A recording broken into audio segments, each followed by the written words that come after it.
வடசென்னை காசிமேடு திடீர் நகரைச் சேர்ந்தவர் லோகநாதன், வயது 33. இவர் மீது காசிமேடு மீன்பிடி துறைமுகம் போலீஸ் நிலையத்தில் பல கிரிமினல் வழக்குகள் நிலுவையில் உள்ளன. திடீர் நகரின் 3வது தெருவில் லோகநாதனும் 48 வயதான மாலதி என்ற பெண்ணும் ஒன்றாக வாழ்ந்து வந்தனர். இருவரும் கஞ்சா விற்று வந்துள்ளனர். நேற்று நள்ளிரவில் லோகநாதனும் மாலதியும் வீட்டில் தூங்கிக் கொண்டிருந்த போது கதவை தட்டும் சத்தம் கேட்டதா. லோகநாதன் எழுந்து சென்று கதவை திறந்தார். 6 பேர் கொண்ட கும்பல் லோகநாதனை தள்ளிக்கொண்டு வீட்டினுள் புகுந்தது. லோகநாதனையும் மாலதியையும் அரிவாளால் சரமாரியாக வெட்டி தள்ளிவிட்டு மர்ம கும்பல் தப்பிச் சென்றது. அலறல் சத்தம் கேட்டு அக்கம் பக்கத்தில் வசிப்பவர்கள் போலீசுக்கு தகவல் கொடுத்தனர்.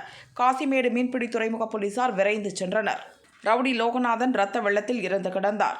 அருகில் மாலதி உயிருக்கு போராடி கொண்டிருந்தார். அவரை போலீசார் ஸ்டான்லி அரசு மருத்துவமனைக்கு கொண்டு சென்று சேர்த்தனர். ஐசியூவில் தீவிர சிகிச்சை அளிக்கப்படுகிறது. லோகநாதனின் சடலம் பிரேத பரிசோதனைக்காக ஸ்டான்லி பிணவரையில் வைக்கப்பட்டுள்ளது. 8 மாதங்களுக்கு முன் இதே காசிமேடு திடீர் நகரில் தேசியா என்ற ரவுடி வெட்டி படுகொலை செய்யப்பட்டார். அந்த வழக்கில் லோகநாதன் பெயரும் சேர்க்கப்பட்டுள்ளது. இதனால் பழிக்கு பழியாக கொலை நடந்திருக்கலாம் என கூறப்படுகிறது. தேசியாவின் மகன் உள்ளிட்ட 6 பேரை பிடித்து போலீசார் விசாரித்து வருகின்றனர்.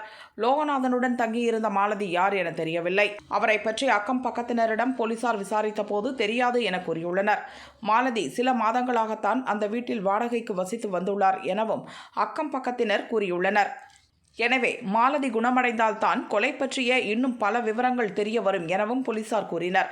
அடுத்தடுத்து 2 ரவுடிகள் கொல்லப்பட்டதால் காசிமேடு திடீர் நகரில் வசிக்கும் மக்கள் பீதியில் உள்ளனர்.